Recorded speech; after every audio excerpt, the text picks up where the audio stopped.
So मलाई PCOS छ कि छैन भनेर मैले कसरी चेक गरेँ त म हजुरलाई यो भिडियोमा भन्छु है त. Hi guys and namaste सबैजनालाई, it's me Alina and most of you know me as a PCOS content girl. 2023 मा चाहिँ म एक्सेसिभ अमाउन्टमा मोटाउन थालेको थिएँ हैन, लाइक अराउन्ड 10-12 किलो मैले वेट गेन गरेको थिएँ. अनि त्यसपछि चाहिँ मलाई त्यतिखेरसम्म पनि रियलाइज भएको थिएन किनकि मैले बाहिर एकदम धेरै खाइरहेको थिएँ. अनि त्यसपछि त्यसले नै म वेट गेन गर्दा होला, मैले अब कन्ट्रोल गर्नुपर्छ भन्ने मात्र दिमागमा थियो. अनि त्यसपछि चाहिँ मलाई एकदम धेरै हर्मोनल एक्नीहरू आउन थाल्यो है. अनि त्यसपछि एकदम पेनफुल वाला यस्तो खालको हर्मोनल एक्नीहरू आउन थाल्यो मेरो फेसमा. अनि त्यसपछि मलाई के लाग्यो भन्दाखेरि आई न्यू इट कस्तो हुन्छ PCOS को सिम्पटम, किनकि मेरो दिदीलाई पनि थियो हैन PCOS. फ्यामिलीमा एकजनालाई भइसकेपछि मलाई हाई चान्स लागिरहेको थियो मलाई पनि हुन सक्छ भनेर चाहिँ हैन.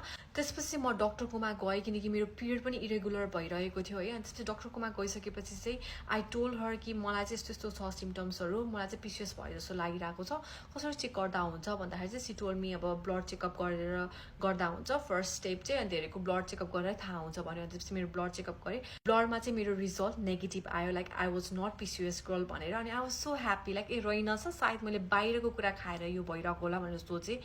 अनि त्यसपछि चाहिँ मेरो 2 महिनापछि कपालहरू पनि झर्न थाल्यो अनि लाइक एकदमै धेरै एक्नीहरू आउन थाल्यो, लाइक एकदम रातो रातो पेनफुल एक्नी के. अनि त्यसपछि म फेरि गएँ हैन. अनि मैले भने कि प्लिज नेक्स्ट स्टेप के छ, कसरी फेरि मैले चेक गर्दा हुन्छ PCOS छ कि छैन, अल्ट्रासाउन्ड गर्ने हुन्छ कि के हुन्छ भनेर सी टोल्ड मी अल्ट्रासाउन्ड गर अनि ब्लड चेकअप पनि गर फेरि भन्यो. अनि त्यसपछि मैले ब्लड चेकअप गरेँ.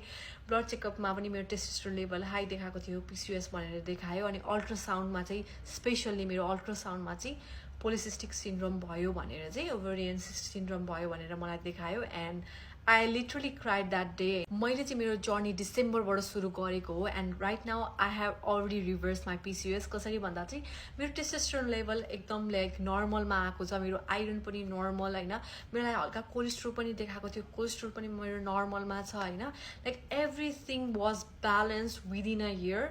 कसरी भन्दाखेरि चाहिँ मैले बेलैमै थाहा पाएँ कि मलाई PCOS छ भनेर. मैले वर्स्ट सिनारियो हुन दिनँ आफ्नो बडीलाई. त्यही भएर हजुरलाई यस्तो खालको सिम्टम्स थाहा पाउनु भयो भने चाहिँ गो टु यो GP होइन, त्यसपछि चेक गराउनु, आफूलाई के भइरहेको छ भनेर थाहा पाउनु होइन.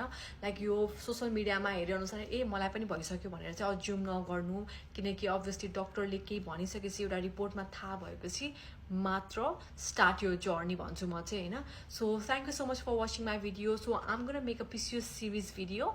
So we gonna connect together. अनि त्यसपछि I'm gonna help you guys like how I reverse my PCOS भनेर. So thank you so much for watching my video. I'm gonna come with next PCOS content. Bye bye.